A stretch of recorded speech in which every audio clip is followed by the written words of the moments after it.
Don't touch that dial.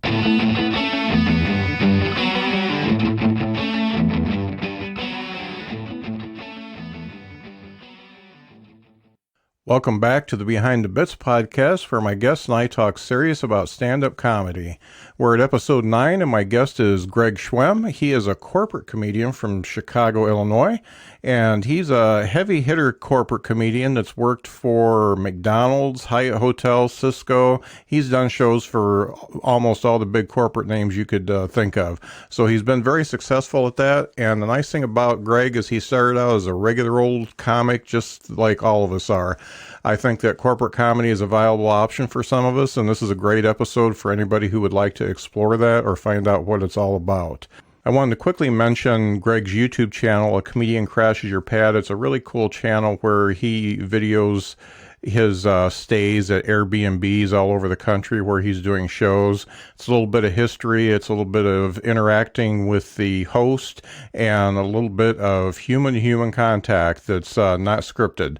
I really enjoy it, and I think you will too. So check that out on YouTube. It's called A Comedian Crashes Your Pad. And with no further ado, here is Greg Schwem. Welcome back to the Behind the Bits podcast. I'm still Scott Curtis, and with me today I've got Greg Schwem. How are you doing, Greg? I'm doing great, Scott. Thanks for having me on. As we talked a little bit before we started recording here, you reached out to me on Twitter, and you were somebody I was looking for. So it's kismet. Things happen the way they're supposed to happen. I'm really glad that you reached out. Thank you. Greg, tell me a little bit about what you do currently. Mm-hmm. Well, currently I do stand-up comedy and humorous speeches, but my audience is specifically in the business world. I do large corporations. I do business associations. You really don't find me at a comedy club. It's not to say I don't do them, but for I'd say about the past 20 years or so, that has been my niche, if you want to call it that, is just performing at corporate events for the business world. Right. Now, you and I are about the same age. When did you actually start doing stand-up?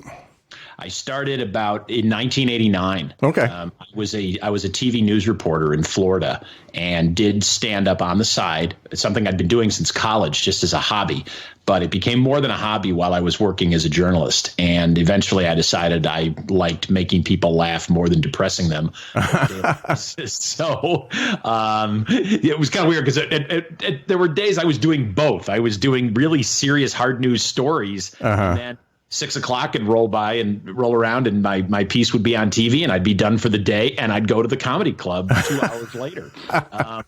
And eventually I decided I liked doing that more. So I left journalism. I left broadcast journalism and moved back to Chicago, and I started doing stand up. And that was the fall of 1989. Okay, cool. And your degree's in journalism, obviously. So you're a little off track from that, but I suppose you talk a little bit about current events in your act. Well, also, I think it's great to have a journalism background because I think it helps in your writing of comedy. And I think and also I like the fact that I was a broadcast journalist because when you're a TV reporter, obviously you're in front of people every night and you have to go out and interview those people. So it's kind of like you had an audience, right, for every story that I did. Mm-hmm. Yeah, that does. I'm sure that helps with being comfortable on stage and all the things that a lot of people have morbid fears about. So that, that definitely helps. So thinking about when you started out, did you start out going to the clubs, doing open mics and stuff like that? I did. I started just as a regular club comic. I moved back to Chicago, but I was on the road a lot. I worked the South a lot. I worked the Midwest, and I did what every comedian thought they were supposed to do, which was just work comedy clubs week after week after week. And I got very bored with that very quick and kind of kept saying to myself, is there a future in this? Mm-hmm. And the answer that kept coming up was, I don't know. And if I didn't know, I thought I've got to figure out some way to sort of separate myself from the pack in some way. And that's when at about the same time that I was having misgivings about working clubs over and over was when people started to approach me after shows and ask if I wanted to come down to their office or their company and do some of the bits that I had done in my my club act. Right.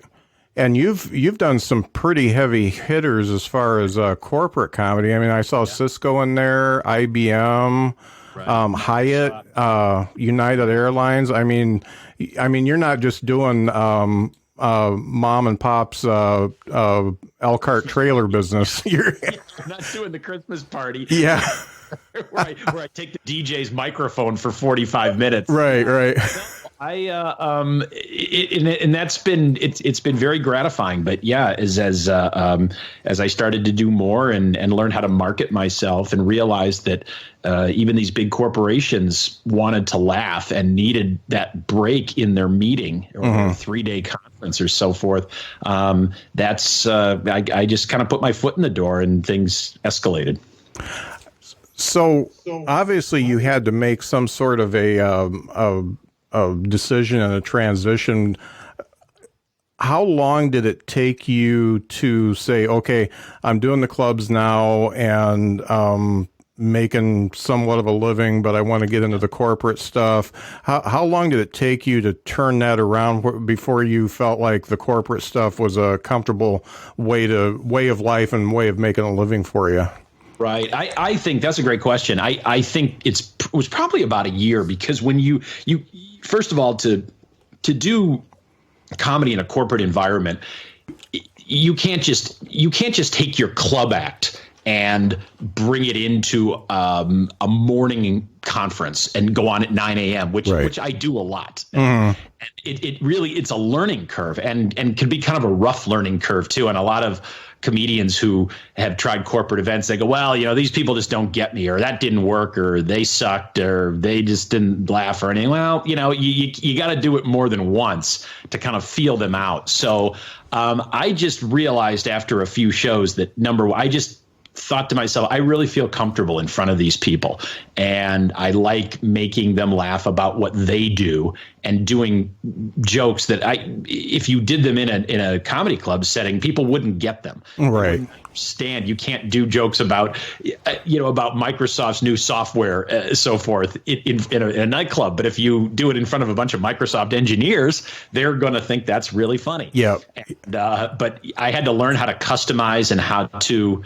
I think the biggest thing for me was learning how to sort of straddle the line between having fun with a corporate audience without belittling them, without being mean, without it seeming that I was being mean or was just overly sarcastic or ridiculing what they do. And that's another mistake I think that a lot of guys and women who do corporate events, they tend to make. They tend to push it too far, and then all of a sudden a corporate audience will turn on you immediately if they feel like what they're doing is being ridiculed by you. Right.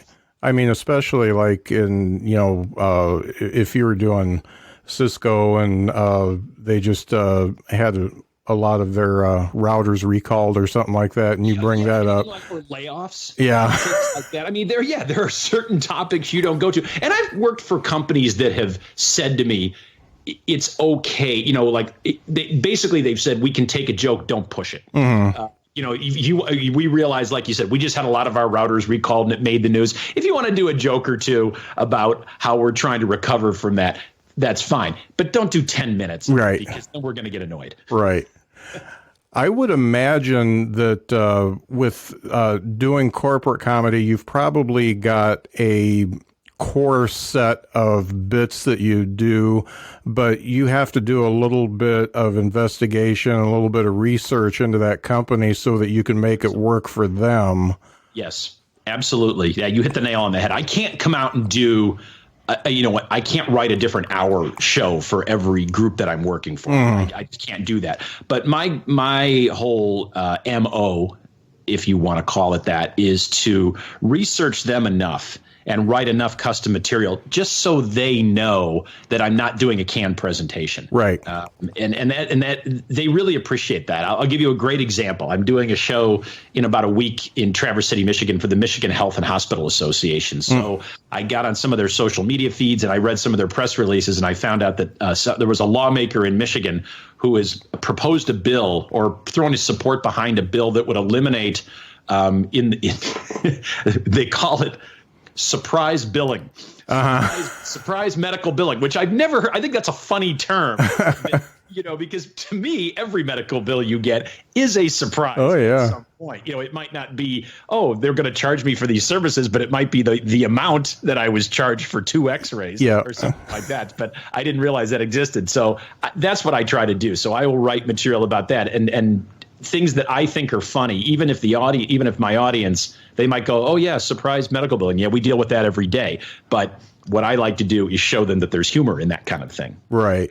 And that, I think as soon as you make that connection, they know that you know what they're all about. And I know every industry has its own terminology and its own nomenclature and stuff like that. If you put a few of those in there, I would think you're just gold after that, because they're like, hey, this guy gets me.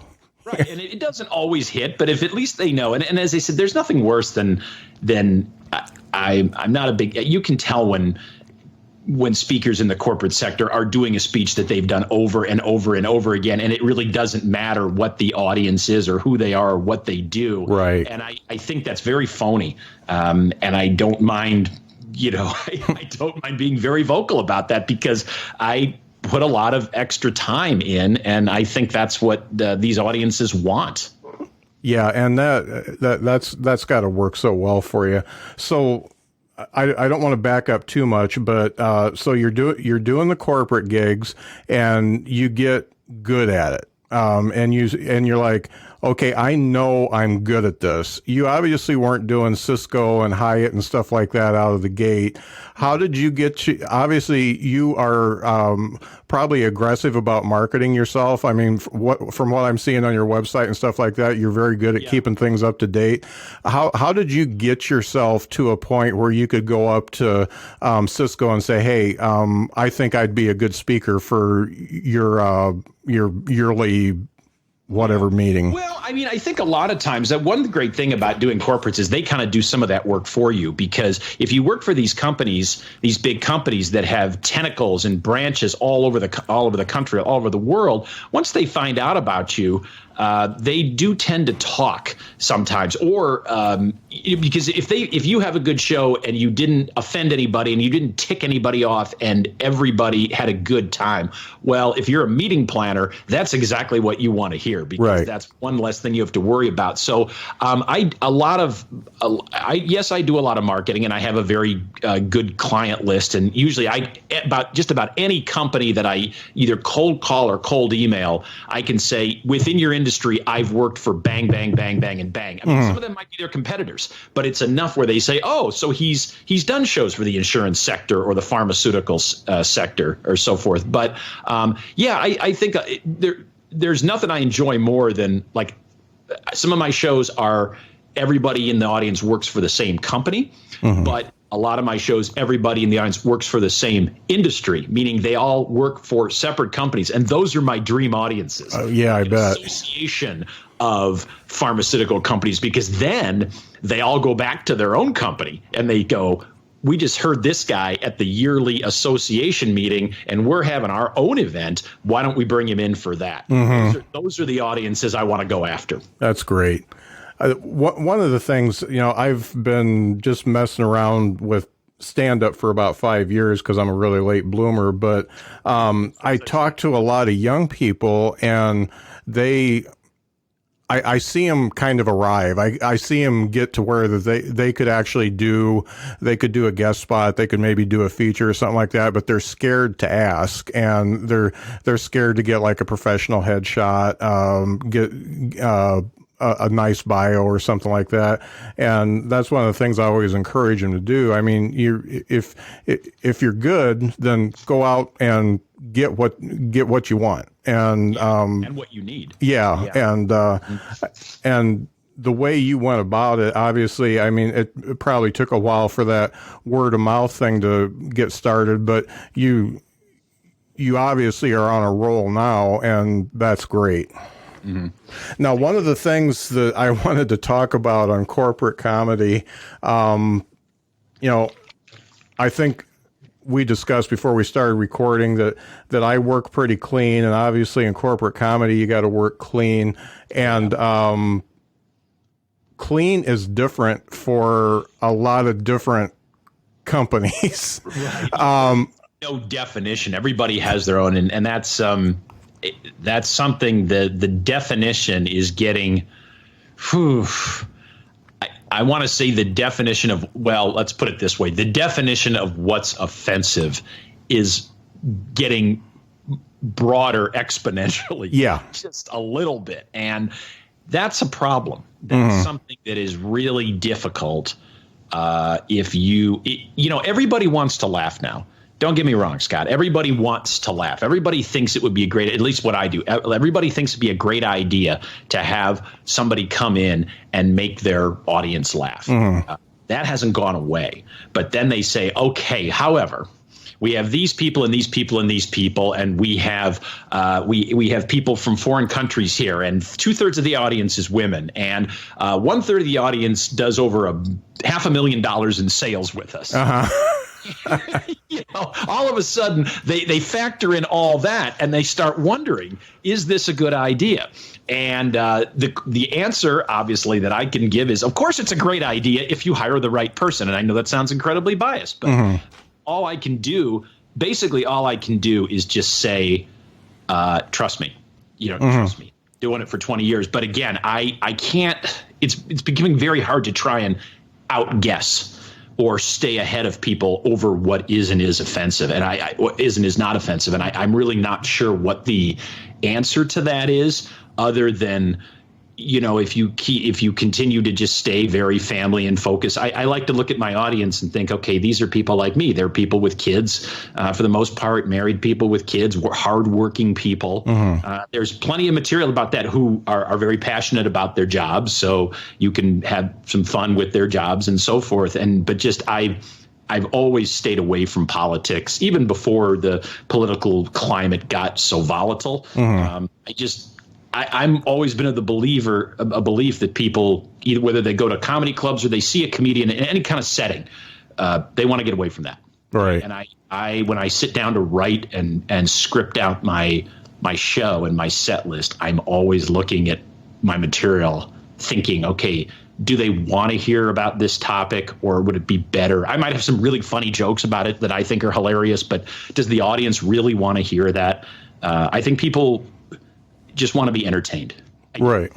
They want to be entertained, but it's such a it's such a volatile landscape right now on what you can say and what you can't say. I would imagine that you've probably had to change some stuff up in the last few years, even though it's pretty tame. There's a few bits that I've done that maybe I just can't do that anymore. Or I don't know if I can give you specific example. Oh, well, I will give you one about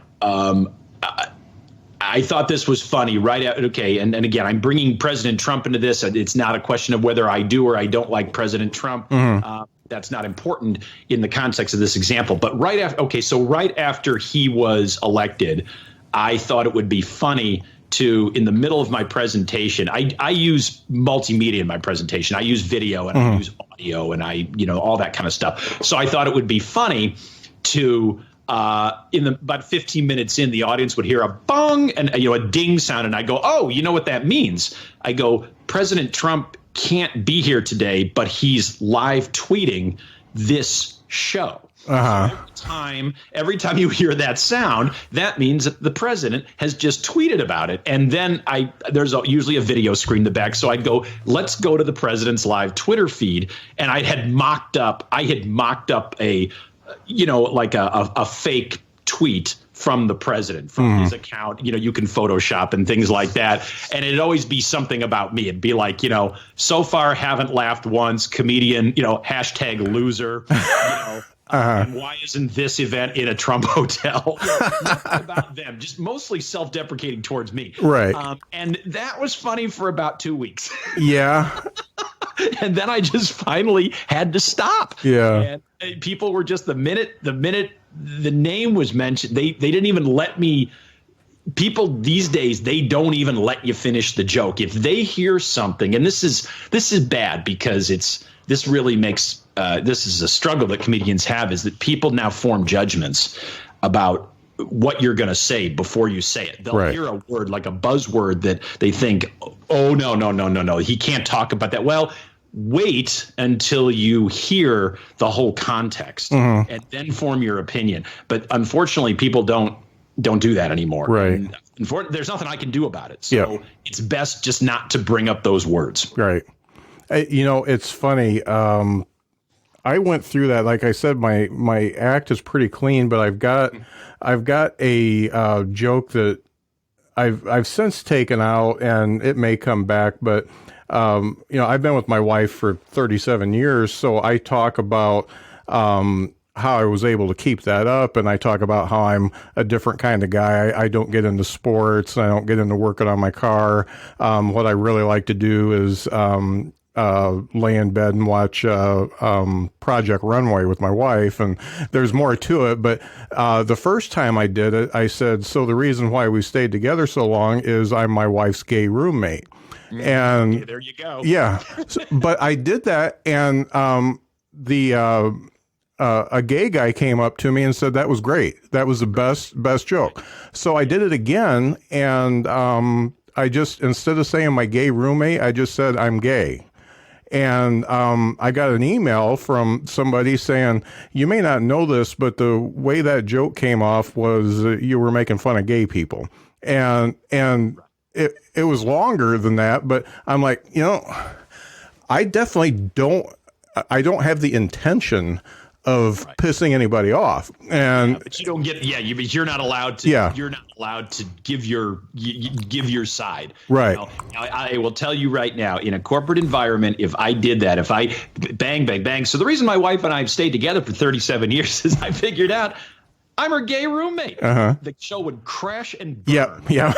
I said that. I don't care how well it was going before. That's all they'd need to hear. Yep. And then and then at the end of the show, in the end of the uncomfortable silence when I walked off stage, the first person that would walk up to me is the head of human resources and say, by the way, didn't we say no offensive material? Yeah. That's the way that would come up. They wouldn't say, we didn't like the gay reference, or do you know that there are some gay people in part of our company and we're very open company. And of course, we accept people of all races, religions, and creeds and sexual orientations, which I know is great. But that's what I would get. I would get, we told you not to be offensive. Yeah. So that's where I'm coming from. And don't get me wrong. It doesn't I find that there would probably be a lot of comics that say, I can't do this anymore. I just can't. There's comics that have saying, I can't do colleges anymore. I just can't. Oh, yeah. Because, to me, though, it just makes the challenge more, I don't want to say fun, but it makes it more challenging. It's like if I can continue to do this and continue to make the corporate world laugh, even though the whole what you can say, that's getting smaller, the box is getting smaller. To me, it's a challenge, and one that I relish, put it that way. And the funny thing is all it takes is one word, and one person to complain. Yeah. And that is the same as really when you're writing and you've got a concept for a joke and you're trying to get it down to set up punch or set up in 3 punches or whatever. When you're cutting out, you really have to look at everything for content too and say, how is this going to play for an audience of people who are 40 to 60, and how is this going to play for an audience that's 18 to 25? Exactly. It's right. Yeah, it's really writing, editing, and then the hard part is still staying true to yourself and enjoying what you do. You don't want to pander. You don't want to be the point where you're pandering to people. I mean, I have there have been a few jokes, like, as I said, my presentations include multimedia. They include PowerPoint and so forth. And one thing I do is I let my clients see the PowerPoint. I don't write my whole act out, but that's my way of sort of compromising with them. And I let them see it. And I basically say, I don't want you to look at this. I don't want you to look at this for, is this funny or not? Because I always tell them, I go, there's going to be slides and images in there where you're going to say, where's he going with this? What I don't get it. What does this have to do with us? And I always say, trust me, it'll all make sense. What I want you to do is, I say, I want you to look at it for factual content. And, is this, does this topic I'm going to talk about relate to this branch of the audience type of thing? I don't want to be talking about stuff that everybody in the company says that's not us. I'd like, because that makes me look stupid. But I said, in other words, I don't want you to, write my act for me or something like that. But I have fought with clients a little bit on jokes where they say, oh, we can't have you making fun of this on our website. And sometimes if it's a joke I know is going to get a really good laugh and I know what they're talking about, I might push back a little bit. I mean, ultimately they win. Ultimately, if it gets too much, I say, okay, I will take it out. But yeah. But a lot of times I've said, I've done this bit, 50 times. I have never gotten a complaint. Right. Now, I would imagine that you are probably received a little bit better because you've got kind of a corporate look about you. You look like, I mean, you're mid-50s like I am, and so when you first started doing it, you were obviously a younger guy. Is it different from a younger guy speaking, in their 30s, speaking to these folks versus somebody in their 50s?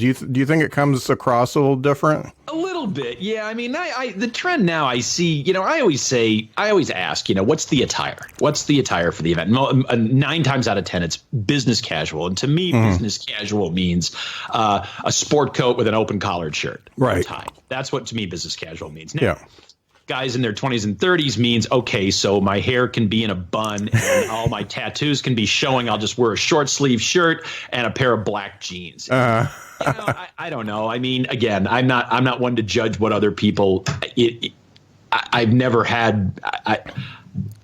I have looked at some. I have looked at some speakers sometimes and go, okay, man, really, maybe you could dress up a little more. But, for some of them, that's part of their persona, that whole hipster, I'm a disruptor of the company kind of thing. And if that's the way you want to come off, okay, that's fine. So, but I'll tell you, I used to think I'll tell you this story. One of my very first corporate dates was in Hawaii. And I really thought that I'm trying to impress everybody. It's like, I'm a corporate entertainer now. Corporate entertainers wear suits or they wear sport coats, or because that's what we do. And I'd only been to Hawaii once, and that was on my honeymoon. And I got out there and I went. I put on my suit and I'm walking to the venue, which is an outdoor venue. All right, it's like one of these outdoor stages, and everybody's outside and so forth. And I mean, people were looking at me just like, oh, are you here to audit something? And then I got on stage. I looked at the audience, and they're all in Hawaiian shirts and shorts, tops at 8:00 at night, and I'm sweating bullets. And I was just like, I have to look like the biggest idiot in the world. A suit at what is resort casual. So that's when I started saying, how's everybody else going to be dressed? Right. And I'll go up one notch. If you're wearing sandals, I'll wear sneakers. Yeah, no doubt. Yeah, that way you don't dehydrate. You don't want to do that. Yeah. So I think I was the only guy in all of Hawaii wearing a suit that night. Right. So what you do, I think, is part of something bigger the is something that I think is important to me. Just as an example, I work for a company that is taking some big swings at sales and trying to go up the different $1 million mark and hit some initiatives and stuff like that. So we are all as tense can be, and we don't take time to laugh or have fun or anything like that. And I know that that's detrimental to a company. And I don't know if you've looked at what laughter and laughing can do to a person physically. But I've looked into that a little bit. I think it's so important that, first of all, you can laugh at yourselves, but second off, just laughing is so important to let the stress melt away. Oh, absolutely. And, there's so many speakers that say, hey, laughter's healthy and so forth. And, and it's like everybody knows that. It's true. But I think that people, I think what saddens me a little bit when I am pitching myself for these corporate events is when people say one of two things. They say, we're not a funny organization, or they say, this is not a good time for us to be laughing. And I hear that, and I think that's really sad. That's really sad that that's the kind of environment that exists in your organization, because I don't think there's a right time to laugh. I've been to some hilarious funerals. Oh yeah. Same.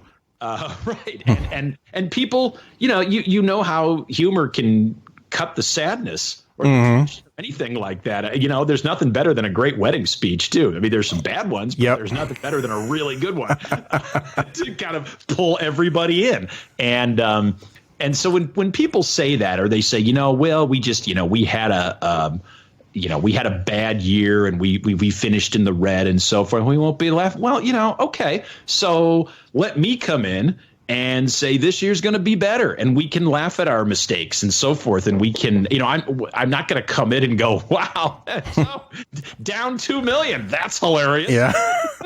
It kills me. I'm not going to do that. But I have to sell that to people. I have to sell them on the idea. I actually did very well after 9/11. I had a pretty good year. Not only did 9/11 come with tragedy, but after 9/11, there was a ton of layoffs at companies. Right. 2002 was a bloodletting.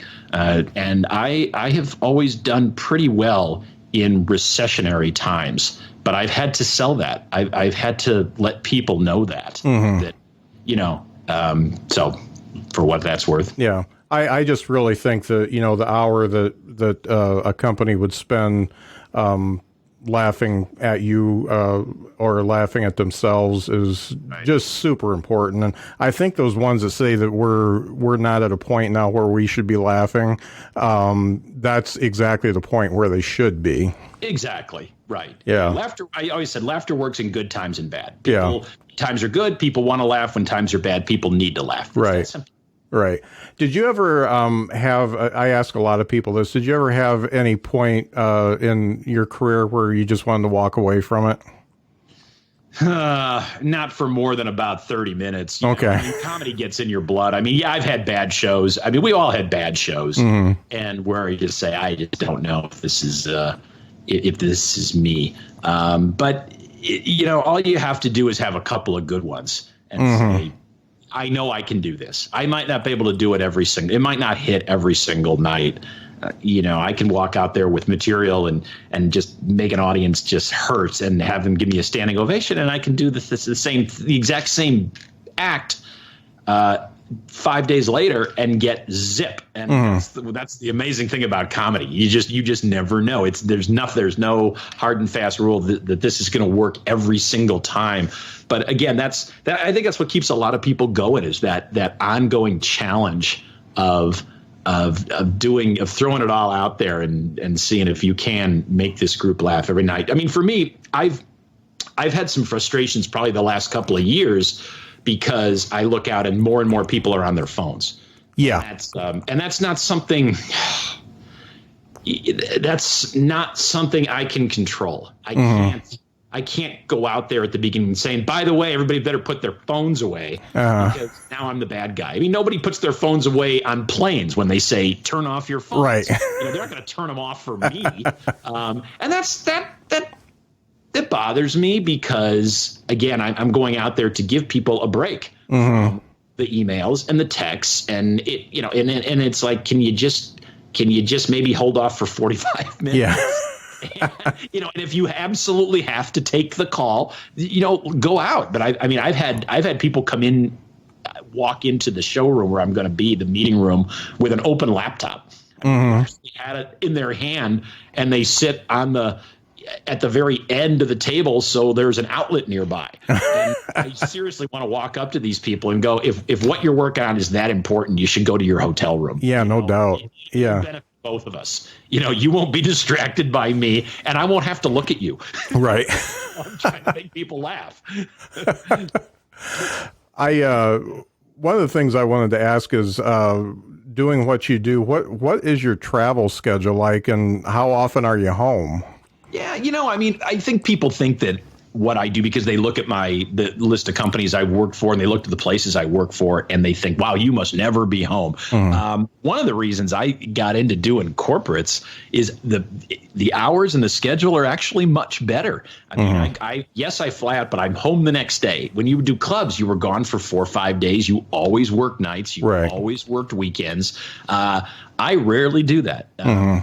Doing corporate events has allowed me to have a family life. When my kids were younger, I could be the manager of the softball team and go to some of their events and so forth. I didn't get to go to all of them, but it wasn't just like, well, I can tell you if you're having anything on a Saturday night, Dad's not going to be there. Right. I never had to do that. So I do about 40 of these a year, and that might not sound like a lot in a 365-day year, but I get paid more than doing clubs. But I spend the rest of my time either customizing the shows or marketing myself. Right. I think people think comedians, they look at comedians and they say, wow, that's got to be so hard being on stage. And I always say that's the easy part. That's the easy part of the day. It's the rest of the day that's tough. Yeah. It's sustaining your business. Right. One of the things that a lot of comics talk about is they get bored with their material easy. And one of the things I've noticed is if you get bored with your material, maybe you haven't made people laugh with it good enough. I mean, a laugh is a laugh, and when the audience gives back to you, if you do that bit 1,000 times, it still feels good if it still works. So do you see that as well? Yeah, I do. I mean, I look back. I mean, how many times has James Taylor sung Fire and Rain? Yeah, no doubt. Hundreds of, tens of thousands of times probably. But, the audience still comes. They want to hear that. And it's up to him to make that song that he could sing he could play in his sleep, to make it sound fresh every time. So, I like to think there's a good mix. I mean, there are bits that I always enjoy doing that I know are going to get about 90% sure are going to get good laughs, and that I've been doing, 10, 12 years. And as long as people still laugh at them, I'm going to continue doing. There's a lot of comedians that would say, oh no, you're supposed to retire. You're supposed to come with a new hour every other year. Yeah. I will say one thing, doing corporate events, the writing aspect of it is tough, because you can't, when you do clubs, you have that ability, you have that luxury, maybe if you're a headliner. So you're doing a 45 to a 50-minute act. You have that luxury of saying, okay, I'm going to stick 10 new minutes in the middle of this. And it might not work, but then I've got another show coming up at 10:30, and because it's a Saturday night, and maybe I just won't do that, or I'll try a different tack on, a different twist. In what I do, it's been very difficult to work on new material. And I think it's kind of the attention span of the audience. Again, it's fighting them on their phones. You really do have to bang them with your AA stuff. Yeah. And that's why I get so excited when I do come up with something new that works in the corporate environment. And the other thing is, pretty much every new bit I come up with, every new idea, the first thing I'm thinking of is, how can I spin this? Can I spin this so it works in a corporate environment? How can I present this? Right. And that's a big challenge. That's got to be tough because those headliners, or even if you're just an open micer or whatever, if you do those 5 or 10 minutes and it tanks, it's no big deal because you're going somewhere else. But if you tank in front of Hyatt and for 10 minutes, then they're not going to have you back. So well, yeah, and also, at a comedy club, for the most part, they don't have now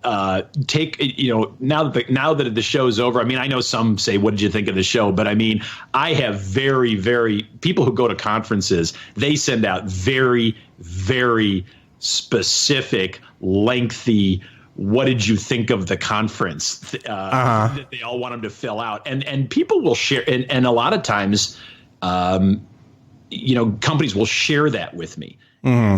I know sometimes they'll share it. I know sometimes companies will cherry pick the best ones. Yeah, I'll look at them and go, that's really nice, but not everybody said that, because people love to complain. Right. There's usually a couple people who's like, well, I didn't think this content was relevant, or, I really wanted to hear more industry speakers, and you had this guy, and this is not really what I wanted at 10 o'clock in the morning. Whatever. I mean, okay.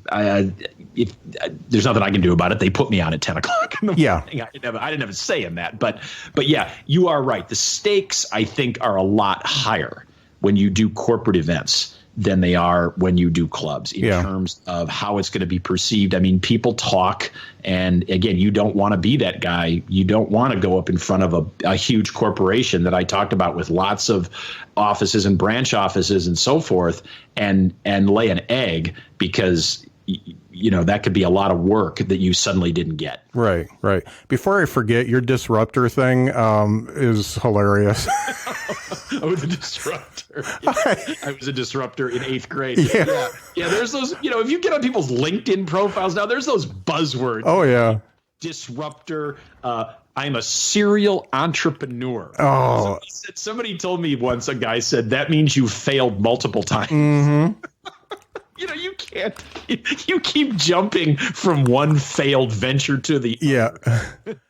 And the funny thing is that is so cliche now, but you still see it. Yeah. Exactly. It's on LinkedIn, it's on Facebook, Twitter, all of it. It's hilarious to see that. I think Uber disrupted the taxi industry. I think Airbnb disrupted the hotel industry. Yeah. And after that, I think those are the only companies where I could say, okay, you get to have that label. Right. The rest of you, I don't think you're a little out over your skis. Yeah. So going back to new material. Okay, so you've got 5 minutes that you want to change up in your act.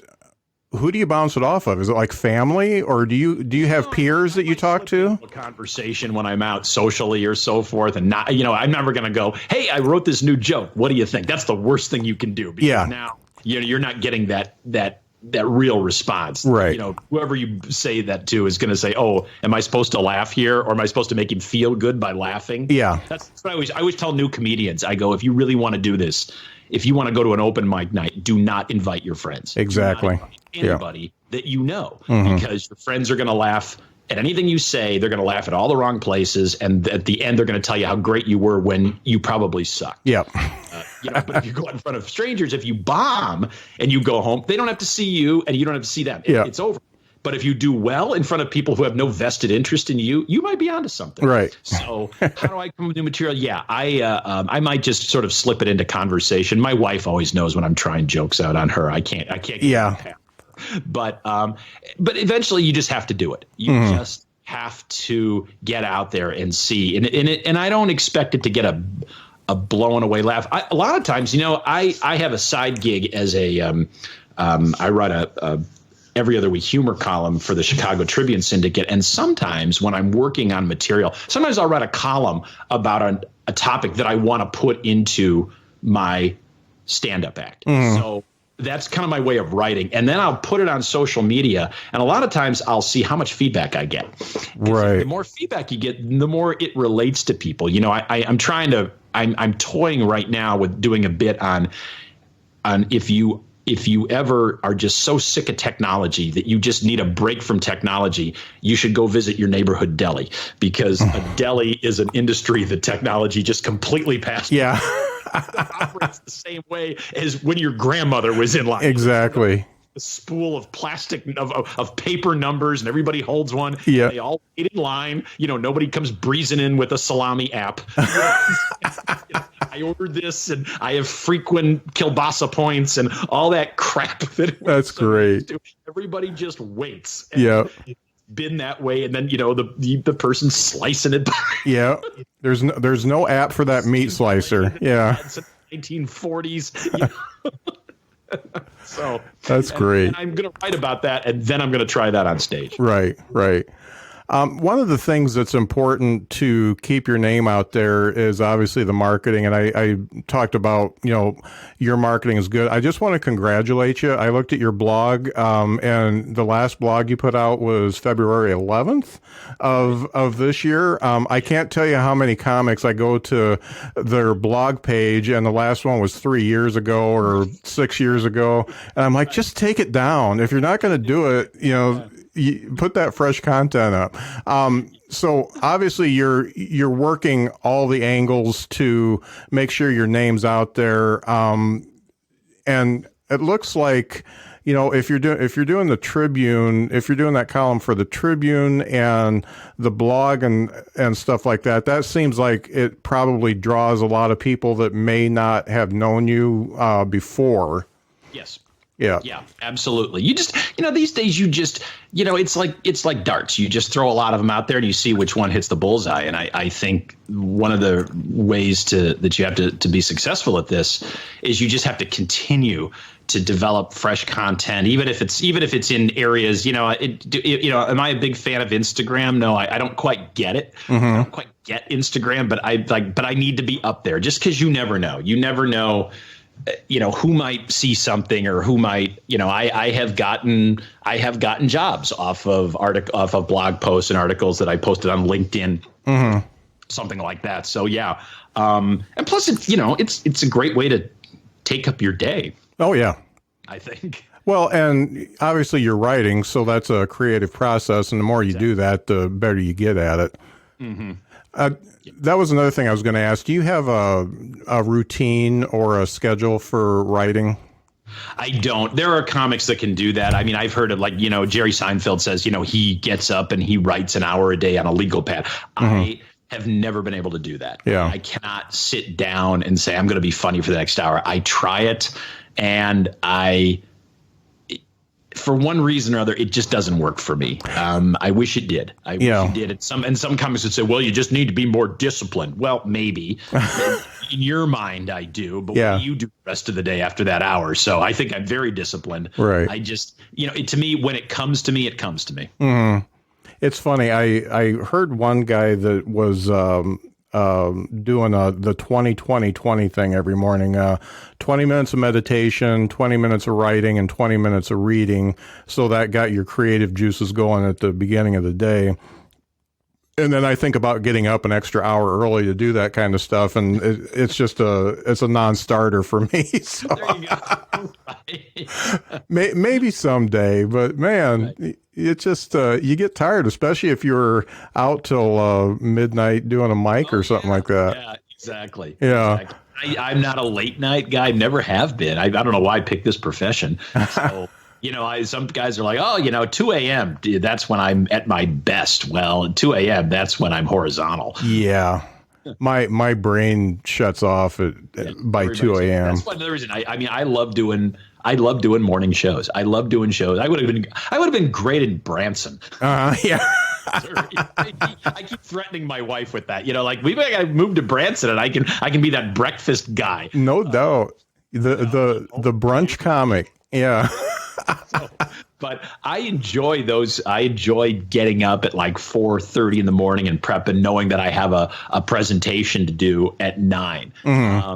And the adrenaline's flowing, and the coffee's flowing, and the coffee and the audience is flowing. They're not liquored up. Mm-hmm. I think those are some of my favorite audiences. Yeah. I read an article. I should have saved it, but I'm a procrastinator, and they say that the procrastinators, when you're in a creative field, are actually put out the best content, because even when you're not sitting down and making yourself write, you are thinking about it all the time. So when you finally put that content out, it's actually better than if you had been writing all along. And I'll use that excuse for a while, just just because that's all I got right now. So. Right. I like to ask a lot of the people I talk to, when you started out in stand-up, what you know now versus what you know then. What are a couple of things you wish you knew when you first started? I think I knew that, first of all, there's an awful lot of people who say they're going to help you. Yeah. But they don't. Yeah. They might have their best intentions. These might be some of your best friends. Yeah. But in the long run, you're the only person that can really get to the next level. You're going to figure that out. I mean, you have, I mean, when you say to other comedians, hey, you're on stage at this club, and can you put in a good word for me, or can you do this, or can you, if I gave you my video or a link to my website, can you show it to, and I still do that. I still will reach out to people who have achieved an awful lot of fame in this business. And I usually get a nice email. Yeah, sure. And of course, I never hear anything. And I don't necessarily think that's them being a jerk. I just think everybody's got their own agenda. I mean, entertainment, no matter what avenue you pursue, is a cutthroat business. Yeah, I think that's true. And I've told my daughter. I have a daughter who just graduated from college and was until very recently in the job market. And I just said, I go, you can continue reaching out to people, and it's good, and network, but don't ever say, I'm going to stop looking now because this person said they're going to put in a good word for me with the head of this company. Exactly. Go, don't do that. Never ever think that someone's going to do it, because they got their own agendas. Right. And that's just the nature of humanity, I think. Yeah. You got to make your own way. Yeah. Yeah, that makes total sense. I did want to talk about you've got so much stuff going on. Tell me a little bit about the Funny Dad website. Funny Dad Inc. I found myself writing a lot of blog posts and doing a lot of material in my act about my kids. Obviously, I'm a comedian that has kids, does something about it. But and then it was getting picked up, like the Today Show started running a lot of the pieces. That Today they have a blog, the parenting blog, and they were running a lot of my pieces, and it was getting a lot of they were getting a lot of feedback and so forth, both good and bad. It's amazing. Moms can be a really tough crowd if they don't agree with what you wrote about. No doubt, yeah. Yes. But I thought, well, maybe I should make a separate, even though I'm very business focused, and that's what you see when you go to gregschwem.com. You see, this guy does gigs for business groups. But I thought maybe I should try and come up with a separate website that focused specifically on family, and saying, okay, well, if you have a family audience, or if you have that kind of thing, why don't you go over here and you can see I can do material and talk about topics that aren't technical, aren't businessy. So, and the Funny Dad Inc. was that the Inc. part of it came from, okay, he's a business comedian. It was sort of the business of parenthood. So revolved back to, so it was kind of a good mix there. So I've been, I don't post to that side a lot, but I do. And my kids are getting older now. I don't have 8 and 10-year-olds anymore that I can do so. So I mean that site might. I mean, you're always a dad. Don't get me wrong. Yeah. But, when your kids are out of the house, there's not as much to write about. Someday you can do the Funny Grandpa website. There you go. Yeah. Do you have any kids at home? I do. I have a senior in high school. Okay. And as I said, my other one just graduated college, and she's working, but she's saving some money and living at home too. So right now, yes, I have both of them at home. Yeah.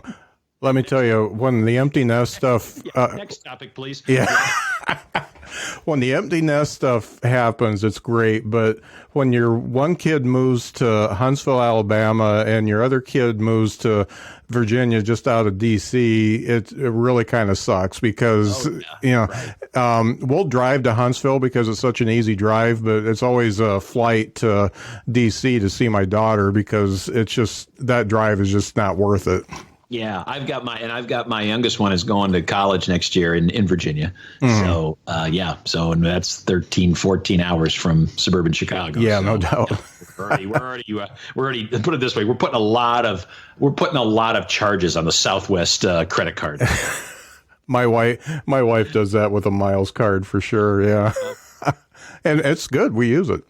Sure. Yeah. So another thing that you got started that I think is just totally cool and very positive and uplifting is the a comedian crashes your pad.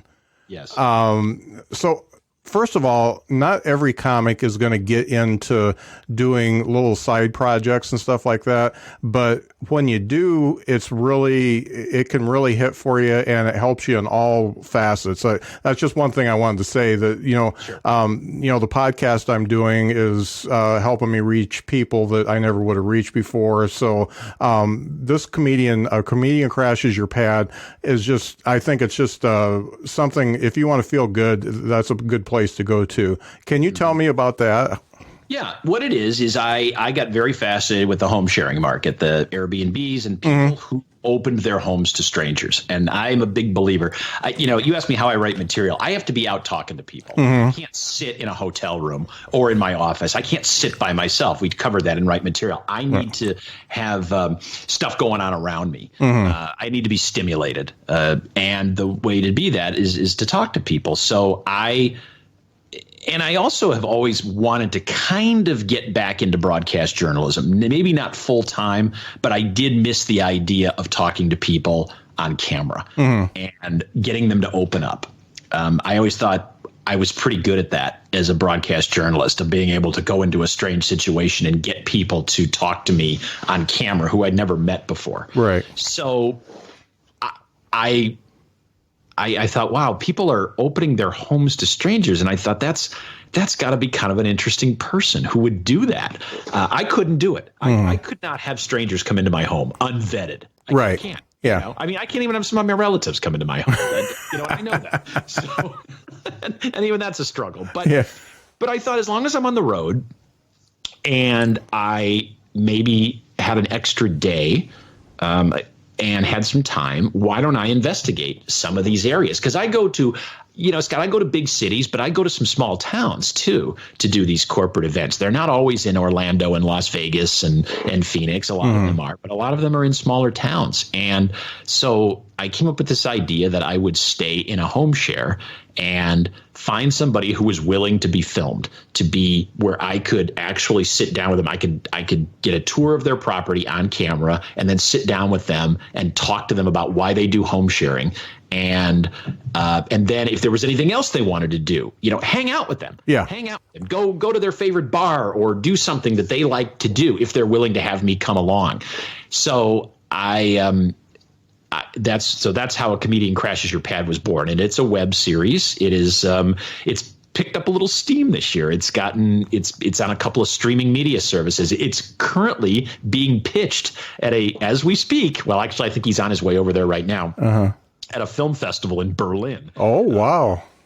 So, and I've done some of these. I've done them in foreign countries too. I had a date in Vienna, Austria. Last November, and I had a stopover in London, and I thought, okay, I'm going to find one to do in London. And it's really, and for anybody out there who's listening to this podcast and thinks this is a good idea, don't steal it because I've trademarked it. Let's just start with that. Yeah. So I'm serious about this. But I think people like to watch how other people live. That's why you have a travel channel, and that's why you have an HGTV. And I think people are fascinated with that. But to me, I call it A Comedian Crashes Your Pad, but to me, the stars of the show are the people. I consider myself to be the straight man. episodes. I mean, I try to find people who are just a little quirky, or maybe have quirky properties. Basically, I try to find people who might be doing home sharing for reasons other than financial. I mean, everybody wants to make money. There's bedroom, and that's why they put it up. But there's a lot of people out there who I think have I don't want to say an agenda, but they enjoy talking to people about something that they're passionate about. And I found a lot of those people. So yeah, I've done about 35 episodes in 35 different cities, and plan to do more. And I've branched out to making them a little longer. And if there's something weird going on in the city at the time I'm there, I want to pop into that. It's not your run of the mill travel show where you're like, hey, you're in Atlanta. Well, you got to visit Coca-Cola Park, and you got to visit, it's like not the same stuff. Yeah. San Francisco is not complete without a visit to the Golden Gate Bridge. Well, no kidding. Thanks for enlightening me on that. Yeah. But, I want to find something weird that nobody has been to. Yeah. And talk about that while I'm staying in a home share property operated by somebody who's a little out there. So I'm having the best time doing it. That's funny. A couple of years ago, we were in Iceland for a while, and we did a Airbnb, and the guy who had that lived downstairs, and he was an interesting fellow. He came to check on us one day, and he had either been pumping iron or went on a run or something, and he was just dripping with sweat. Yeah. But that's hilarious. And one thing that I think is really cool about what you're doing, what I've noticed on the HGTV, the Travel Channel, all that stuff, there is an element of it being scripted every time. Yeah. And on yours, it doesn't feel scripted. It doesn't look scripted. It reminds me of when reality TV was actually real people talking. So, and I think that's probably why you're gaining steam, because I think we've all become a little disillusioned with the reality TV that you can get on the networks and cable. So I think that's a really cool angle that you're playing there. Yeah, I agree, and that's what I tell all my hosts. I'm like, we're gonna do, the only things they have to agree to is they have to agree to an on-camera tour of their property, and they have to agree to a sit-down interview, and then they have to say, and by the way, I release myself from, so you can put this online. Yeah. And I always say when we do the on-camera tour, I go, we're just going to run the camera. This is all going to be in one continuous take. I'm not going to stop you, mess it up, say something stupid, say something you think is not funny, try to whatever you want to do, and I'll just go with it. And I think that really comes off in the episodes. And I think people eventually, they kind of forget the camera's running. Right. Especially when it's your own house. When you're giving a tour of your own property, you know what to say. Yeah. It's your house. It's, you live here, or you made it. You don't have to be like, well, let's see what's behind this door. I'm really not sure because I've never opened it before. So of course it's like, most people are comfortable talking about themselves. Some people aren't, but you're most comfortable, I think, in your own house. It should be me that's uncomfortable. Yeah. Yeah, that's just a great idea, and I just want to tell you again how impressed I am with your website. So that's gregschwem.com. That's GREGSHWEM.com. Nope, not quite. Oh, GREGSCHWEM. There you go. Good job. Thank you. Way to know how to spell your last name.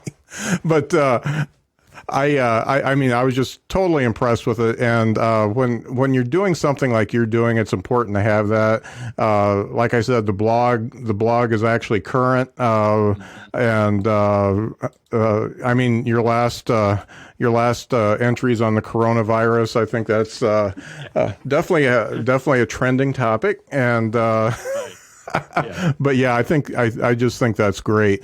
I couldn't bring that up. I wouldn't be able to bring that up probably at a corporate event, because somebody would come to me and say, my husband's cousin's daughter knows a guy that has coronavirus. Yeah.